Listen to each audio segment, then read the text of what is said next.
So it has been crazy hectic here for the last few weeks, and I've been a little bit slack on just doing videos because I just can't seem to do videos and concentrate on what I'm trying to get done at the same time.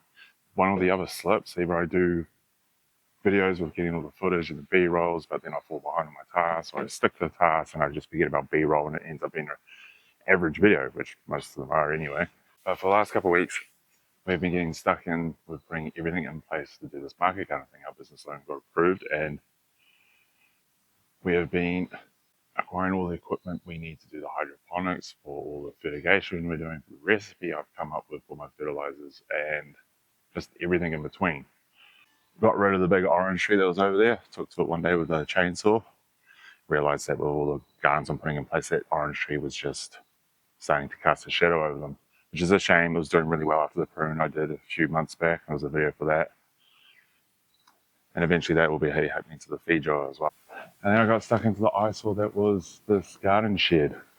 Stripped it right back. Initially it was just going to be strip this shed back and redo this roof a little bit. But then upon pulling it apart, I realized just how bad that shed was. I almost ended up pretty much rebuilding the whole thing, bar that one wall there. Now I have 8 IBCs in place that I need to plumb up to catch the rainwater. 8,000 litres, I don't know what that is in gallons. I think each of these are 225 gallons, so times that by 8. So we need to plumb this in a ways that they'll work really efficiently with the pump and the irrigation system I'm about to set up. I've got controllers and solenoids and everything in place, so I don't have to be out here every day to check on it, because it's consuming a lot of my time. So this afternoon, next couple of hours, I'm going to plumb this in, and then hopefully trial my first batch of my fertilizer. So it's the next day already. I didn't even get to start on the tanks. I went to go check some of the fittings, and I brought the right size fittings. On the fitting it said 50 mil on the shuffler. I brought it from, it said 50 mil, and the fitting I needed, or thought I needed, was 50 mil. And when I was just meant to put a 50 mil pipe into that fitting, completely different sizes. It was insane. Yeah, all the other 50 mil fittings fit, it fat on those, fat on the pipe. So yesterday was a write-off. So I went in early this morning, got all the bits and pieces I needed. So now we can get stuck into it. What up, whānau? I'm Mitch. This is Dirt Rich Life. Let's get some irrigation sorted, or rain tanks sorted. So the plan, we'll start with the tanks here, and then we'll work with the feed to the tanks, and then I'll do the feed into where the pump's going to be in the shed that I just rebuilt. It's going to house the pump, the controller, the tank from which I dilute my fertilizer into, and then it gets fed back out to the garden. What are you doing, Rigby? Come on, out of the way, buddy. Good boy. So, if you've ever had IBCs, they're a pain in the ass. Their thread, pitch, and everything way different from a lot of stuff you can buy just off the shelf from plumbing places. And you generally have to order them, team yourself, and everything like that. But I'm not waiting for that. So I found these 40 mil with a 40 mil coupler that actually is supposed to go in there, but this actually fits into this one here. And then perfectly, it slides straight into the IBC tab. So all I need to do is just a little bit of plastic weld, and I can daisy chain all my tanks. So we'll cover it to this one though. That one fits. These ones are a little bit smaller. There's like a burr on the flange of it. So I had to shave that out a bit. Still a little bit tight, but yesterday when I trialed it, I can work it in there and it sits really snug. So I'm gonna have to do that to all the other tanks with all the same size. Just need to work that flange out a little bit. Work that flange out. And then we can plumb it all up. So I found one Mauri that has been nice and curved. It's actually perfect for getting this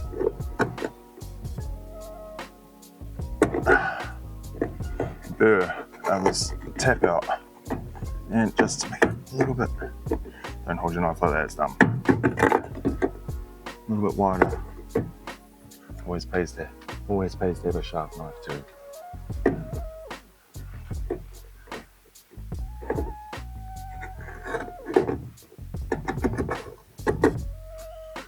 And then very coarse file.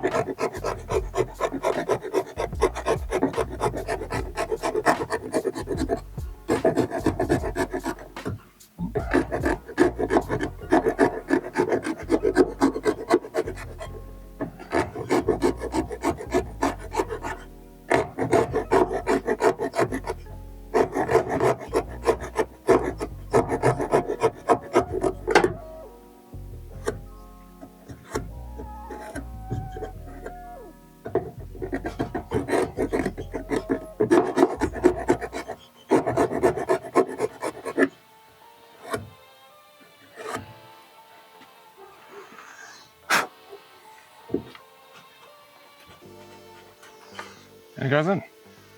It's very snug. That's what we want. You don't want leaks. Just like that. Now I don't have to muck around with silly online fittings to match these pictures of these threads and everything like that. It's just a 40mm straight coupling from the hardware store into a 40mm T. I just worked out this 40mm T seems to be bigger and fit into this way. But, ta-da!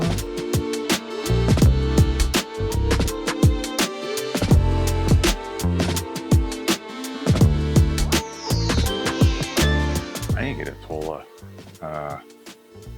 tripod. That is so much better. So much better view. Angle view? I don't know if it's a good view for you guys looking at me, but it's a lot easier for me. So annoyingly, these couplers have, as you can see it properly, a little burr there as well as a raised label, which understandably is not designed to slot into something. It's, you know, the pipe's supposed to slot inside that. So I'm going to have to file that down because it won't go in there. So first we'll do that, then put them on the tank. So even though we're doing the pivot to market gardening and actually turning this into a business, the whole point of the channel is for self-sufficiency and low cost, no cost projects, which for the most part is part of the business model as well. I want to create a business that is self-sufficient, much like a homestead would be. I don't need to rely on grid electricity and all that other stuff to allow the business to run, especially when we scale up onto acreage and everything like that. So there'll still be stuff like this throughout the videos. Hopefully that you guys can take with you and apply at home, so you're not spending a world of money on just trying to get things done around your house. Understandably, it's not the flashes sometimes, opposed to someone that spends thousands of dollars and gets someone in to do it for them. But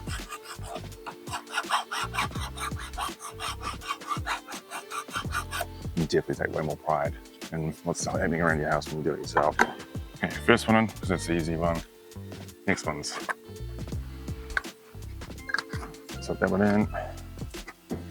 And it should, just with a little bit of persuasion, go in.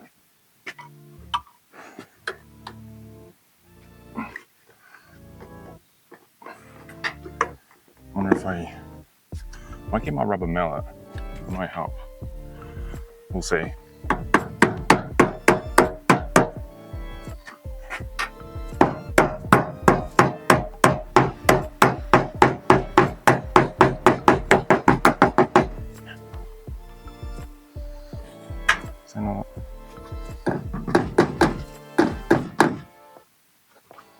It's nice and square, and it's not going anywhere.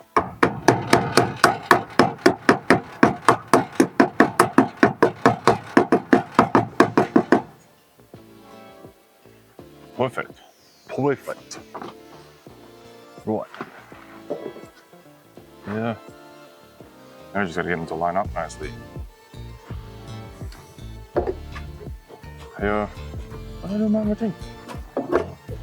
Yeah. Okay. So I'm thinking, because these go in so snug, they probably won't need to be glued. It's not under pressure. I doubt that's gonna leak. These though, I will glue these, basic cement them, whatever you want to call it, as one piece, so it just all slots off together. Try and do it so we can disassemble it, so that when we do upscale, all this will come with us. So I'm pretty sure the next owners won't want this. Or it might be, I don't know. Alright, now we need to cut some snake. Hello, Rigby. Okay, it's already into the evening now. Rigby, no. Up down, buddy. Oh, you're so gentle. Alright, where you go? Go on, both views. Okay, we're into the evening now. I had to shoot back into Hamilton to get more pipe because I ran out. But that's this part done. All 8 tanks are now daisy chained together. Now for the important bits. Out of the way. So the way we've done it is top will fill up first through the taps, and then, no, what am I saying? So what we've done is water will come down from the roof into this manifold that I've made. I've made it in a way that I can pull it apart, fill up the bottom ones first through the manifold and then up through the top tanks. Now we need to put a system in place that will help the bottom tanks not over pressurize from the water filling up. It needs, the air needs somewhere to go, so we're going to do that. And we also need an overflow that's going to dictate how full these tanks will get. Because basically, if I didn't, that over there being the highest point, feed point to the tank, it will keep filling up until the water wants to reach that point. Water will always try and find an equilibrium. So if you don't put an overflow in place or something to stop it from getting to the height of its source, you're going to have a big mess on your hands. So we'll do that next. Since I already have a hole cut in this one, I'm going to put my overflow in here, just in the one tank. Again, like I said, the water is going to find an equilibrium, so throughout all 4 tanks on the top, they'll only fill to this point, and this is where this will just keep draining, and it'll drain down to the drain down there. So it's like 7, or close to 7. In the evening, I'm going to call it a day. Tomorrow, I'm going to get up early, head over actually to where I grew up as a kid, in Thames, pick up a trough, which is what I'm going to be using for my bubbler tank when we go to wash the vegetables. Do that, come back here and we'll get stuck back into this tomorrow. We'll show you how we do the supply to the tank and then the breathers that'll help keep the tanks at an equal pressure, and hopefully from there at the end of this video, but then we'll move on to setting up the microgreens. So now we've made the supply to the tanks. I've only dry fitted everything. I did cement these originally, just this part here. I've made manifolds. Rigby, where you go, bud? Come on, out. I made these as like a manifold, so it's all one piece. I don't want to cement everything together because at some point I might need to service things. I want to be able to pull it off, and when you cement it, it's pretty permanent. So I'm using this because I can't find any of my other silicons. This will do. Just a Sikaflex MES high strength, high flexible hold. Mostly used for like construction stuff and joints and everything, expansion joints and stuff. But it'll do the trick. So we're gonna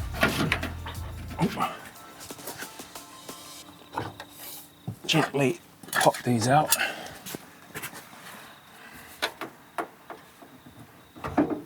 Like so. That one stayed on there. And then just smear a thin skin around each one of these. So when we go to pop it on, it'll seal it, but it'll hold it there too, because once these are all full, there's a good bit of weight there. Even though it's not necessarily under pressure by mechanical means, it's still under pressure by the weight of the water, and it will slowly develop leaks and everything like that. So I need a seal. So a little bit of that.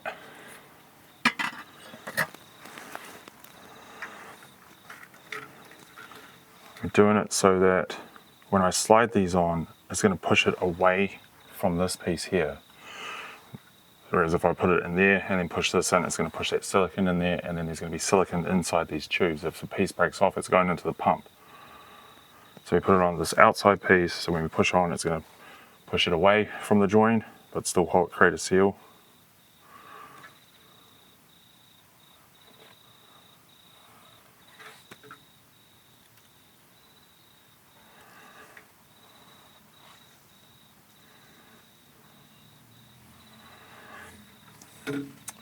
And I've lost all my little caps.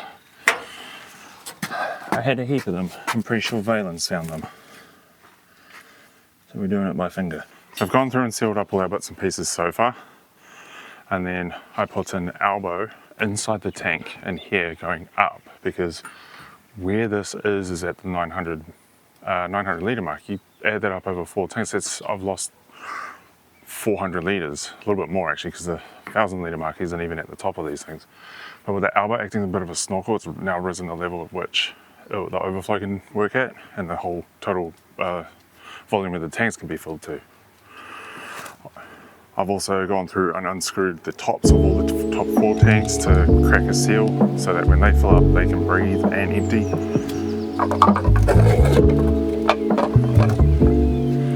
But obviously you can't do that with the bottom ones, because then they'll fill up and then just start overflowing. So we need to hook in breather lines. So we've got our bottom lids. We need spade perch. Spade perch. 22 mil bit. And then, look at these marking off the pivot.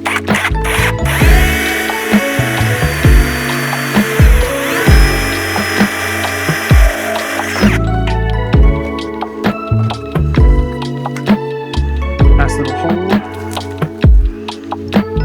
I just get my irrigation elbows.